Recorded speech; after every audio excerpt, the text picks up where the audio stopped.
Mozgoroy spektaklisi o bir interaktif göstermek oyun elementlerinden hem onda paylaşırlar seyrediciler de. Uşaklar pek sevdiler onu.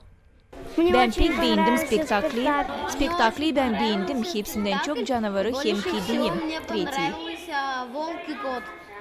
Ben beğendim Rusali, hani davulu düydü. O pek silah, kahraman. Spektakli koyuldu akademik Todor Zanet'in piyasasına göre.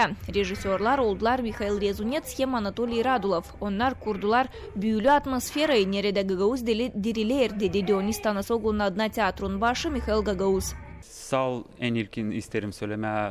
Bizim akademik Todor Zanet hangisi yazmış bu güzel masalı Todor Zanet'e. Hem de bizim rejisör Anatoliy Radulov, baş rejisör, hem Mikhail Rezunets onu scenaya koydular Gagauz dilinde. Çünkü bu piyasa yazılı, bu masal yazılı en baştan Gagauz dilinde. Bizim uşaklarımız, uşak bakıcıları geldi da seyrettiler. Hem de interaktif oldu. Onlara soruş verdiler aktörler, onlar da cevap ederler.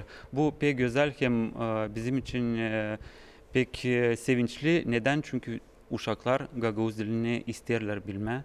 Şen gülüşler, şamar urmakları hem açık emosiyalar. Bunlar artistler için en büyük ödül. Mozgoroy spektaklisi oldu ta bir adım Gagauz dilin korunmasında. Anna Karapirya, Leonid Arfanos, GRT Haberler.